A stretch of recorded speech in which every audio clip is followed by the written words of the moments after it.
Fun fact, it's believed the CIA has a meme warfare department.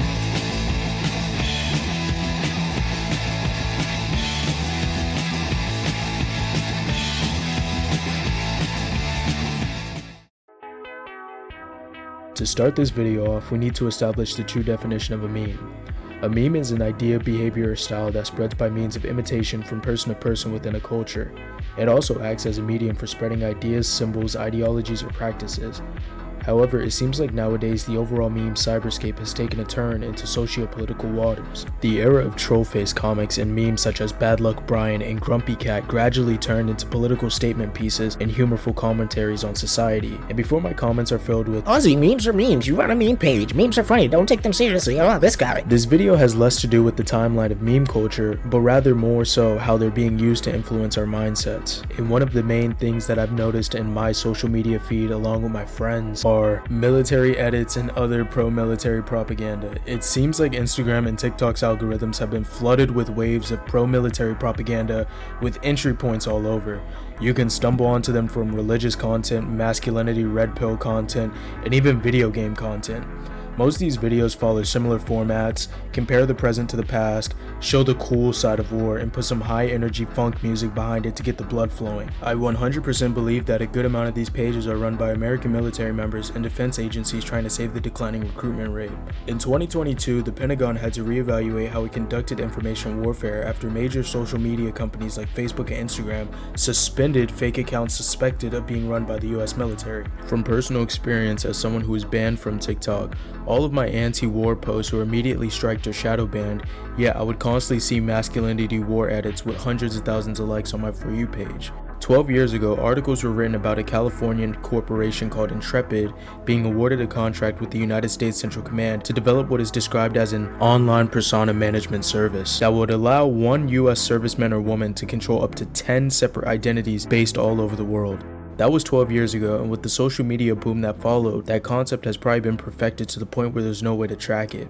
Edits aren't the only thing pushed either. The United States military and Israel Defense Force, IDF, have both been accused of using female soldiers in order to draw in more recruits. Haley Lugin is the most infamous. She makes pro-military content and constantly hides her association by joking about being a psyop.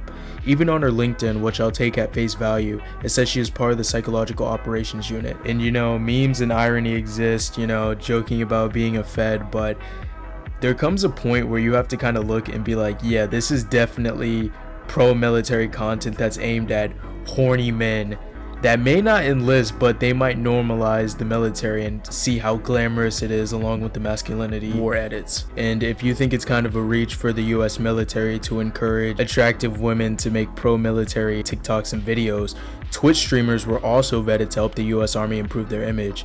In documents obtained by Vice Motherboard, the US Army allegedly allocated millions of dollars to sponsor a wide range of esports tournaments, individual high-profile Call of Duty streamers, and Twitch events in the last year to grow its reach with Gen Z viewers. The Army allocated $150,000 to be spent on Stone Mountain 64, a popular streamer who often plays Call of Duty Warzone, to his audience of 2.32 million subscribers on YouTube.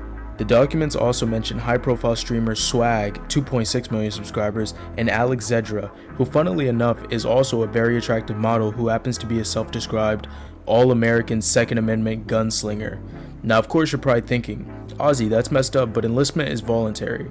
Well, boys and girls, sorry to tell you, but it gets much worse. Remember what I said earlier in the vid about the government making fake personas using Intrepid?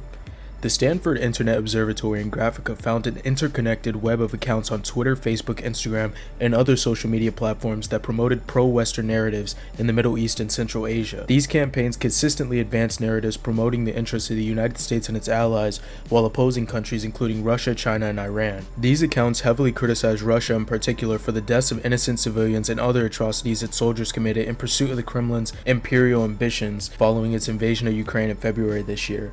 To promote this and other narratives, the account sometimes shared news articles from US government-funded media outlets such as Voice of America, previously mentioned here with Tucker Carlson's father, and Radio Free Europe, and links to websites sponsored by the US military.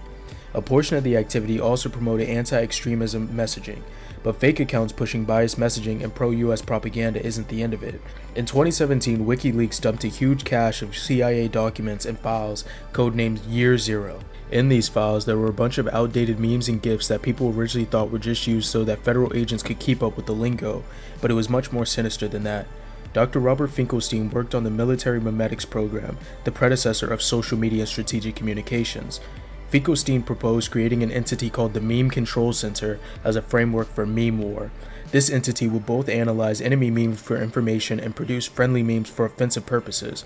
It has not been confirmed whether or not this idea was ever brought to fruition, but with everything we know from my content, it most likely is true that the government is utilizing memes behind the scenes in order to affect how citizens see their country and other people. Recently, the White House even invited 30 TikTok stars to the White House to brief them on the conflict between Ukraine and Russia, because it totally makes sense to brief online Gen Z and millennial influencers on a complex geopolitical conflict.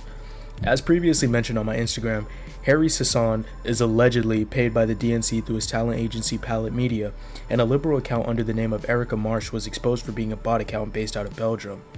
Most people in the know believe that bots and paid social media accounts are utilized in order to control the narrative and give their followers one side of a story or rage bait opposing parties and ideologies. So what do you look for when you look at memes? A report by the Center for Naval Analyses allocates influential memes into 3 categories of purpose: to inoculate, to infect, and to treat. An inoculated meme is deployed in an effort to protect against a threat or anticipated attack. They use memes to preemptively address, with an emphasis on delegitimizing or undermining, a message or attack expected from another actor. The example uses an ISIS ransom attempt as an example. In January 2015, ISIS released a video featuring Japanese prisoners demanding a $200 million ransom for their release within 72 hours. The Japanese public defied the demand, creating a hashtag campaign named ISIS Crappy Photoshop Grand Prix. This campaign mocked ISIS and the militants using memes and diverse references, including Japanese culture and global topics. The hashtag aimed to inoculate the public against the anticipated horror of potential executions. The campaign reflected a strong refusal to comply with the militants' demands and showcased a wide range of memes. An infectious meme is used to spread a specific message. To use memes in order to articulate a message, whether positive or negative, that aligns with broader mission objectives. 2016 was a prime battleground for infectious memetic warfare. In 2016, a series of Russian-linked social media accounts, primarily on Twitter and Facebook, but also on YouTube, Tumblr, and even Pokemon Go, shared a number of memes designed to influence the outcome of the American election.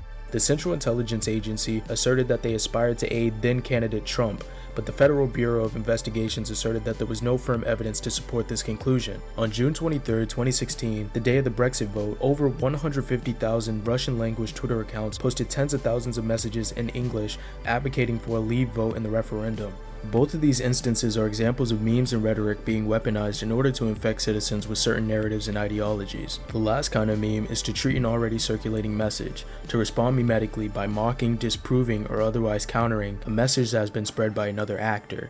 Many American candidates repost or create their own memes for campaigns in order to protect their own image. The Let's Go Brandon meme exchange between Democrats and Republicans is a great application of the meme categories. It originally started off as an infectious meme, a short slogan meant to subtly poke fun at mainstream media censorship and to voice disapproval of Joe Biden. A treatment meme would be Democrats embracing it and joking about Biden being Dark Brandon and editing him into various funny pop culture moments.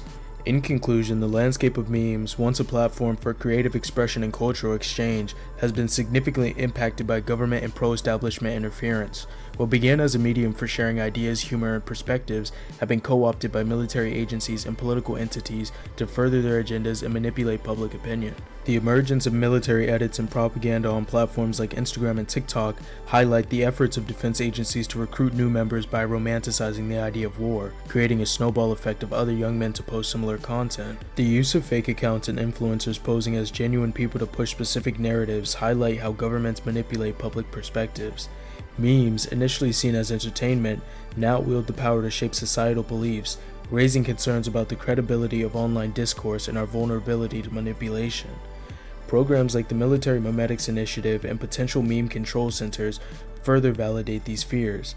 As we navigate the digital landscape, critical content assessment is vital. Recognizing memes as tools for persuasion helps us grasp the forces shaping online content. In an era of rapid information sharing, maintaining discernment is key to fighting back against propaganda and maintaining the authenticity of the marketplace of ideas. And on that note, I've said everything I had to say. I hope you guys enjoyed the video. Make sure to like, comment, and subscribe. And thank you guys for more than 100,000 views on the Sigma video. Majority of them were not subscribed, so thank you to everybody who subscribed that probably watched this video all the way to the end. So catch you guys in the next video. Thank you. Thanks for the 10.